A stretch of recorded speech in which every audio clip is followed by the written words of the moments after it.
CBT 1 जो पिछला हुआ साथी आपका एनटीपीसी 2021 वाला, उसमें क्या था, टोटल 133 शिफ्ट में एग्जाम हुआ था, क्योंकि साथी हर शिफ्ट में 40 क्वेश्चंस पूछे जाते हैं। तो पिछली बार 5320 यानी 5320 क्वेश्चन पूछे गए। अब वो 5320 क्वेश्चनों का रेशियो क्या रहा है, उन क्वेश्चंस का साथी रेशियो क्या रहा है, तो सबसे ज्यादा स्टैटिक जीके के क्वेश्चन पूछे गए हैं। अगर मैं बोलूं 1326, यानी कि इसका देखो तो 1/4 हो गया, 1/4 क्वेश्चन आपका, यानी कि 40 में से लगभग 10 क्वेश्चन जो है वो स्टैटिक जीके से। अभी हम सब्जेक्ट वाइज भी बात करेंगे, है ना, आप क्या आधार माने।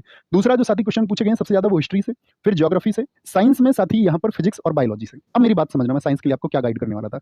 बहुत सारे लोग जैसे ही रेलवे का नाम आता है तो वो समझते हैं कि साइंस को बहुत डीप पढ़ना होगा। दोस्त, ग्रुप डी के लिए आपको साइंस को बहुत शानदार तरीके से पढ़ना होगा, लेकिन एनटीपीसी की इजी टू मॉडरेट साइंस पूछी जाती है, इस बात को क्लियर कर लें। तो ऐसा होगा, बहुत सारे लोग जीएस में बाकी सेक्शंस को छोड़ के भी साइंस पढ़ लो, साइंस पढ़ लो, साइंस पढ़ लो, ऐसा आ जाता है रेलवे के एग्जाम्स में। लेकिन एनटीपीसी में क्या, इजी टू मॉडरेट साइंस पूछी जाएगी, तो इस पे आपको बहुत ज्यादा फोकस करने की जरूरत नहीं है। और अगर हम पूछें तो आपका दोस्त कितना 527 क्वेश्चन पूछा गया, यानी 3 to 4 क्वेश्चन साइंस के पूछे जाएंगे आपसे।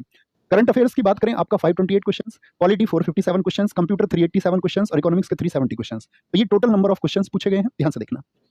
अब हम बात करते हैं सब्जेक्ट वाइज क्या रेशियो रहा था। हम प्रीवियस ईयर की बात करें, और याद रख लेना कभी भी साथी अगला एग्जाम सेम उसी पैटर्न पर नंबर ऑफ क्वेश्चंस वही पूछे जाएंगे।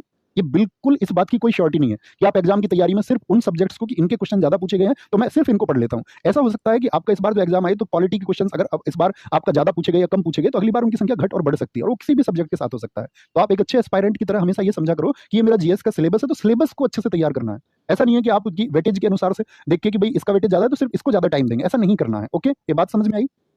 स्टैटिक जीके आपका साथी 40 में से 10 क्वेश्चन पूछे गए थे आपका, ज्योग्राफी 6 से 7 क्वेश्चन, हिस्ट्री 6 से 7 क्वेश्चन, साइंस 4 से 5 क्वेश्चन, पॉलिटी 3 से 4 क्वेश्चन, करंट अफेयर्स 3 से 4 क्वेश्चन, इकोनॉमिक्स 2 से 3 क्वेश्चन, कंप्यूटर 2 से 3 क्वेश्चन।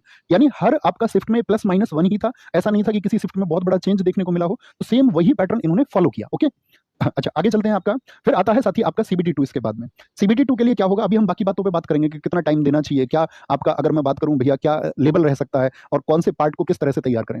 सीबीटी 2 के लिए हालांकि आप बाद में इसके लिए सिंसियर होंगे, लेकिन अभी से हो जाइए थोड़ा। मैथ्स 35, रीजनिंग 35 और जीएस 50 मार्क्स की, यानी यहाँ पर 120 मार्क्स आपका 120 क्वेश्चन होंगे। टाइम सेम रहेगा, बस नंबर ऑफ क्वेश्चन बढ़ जाएंगे।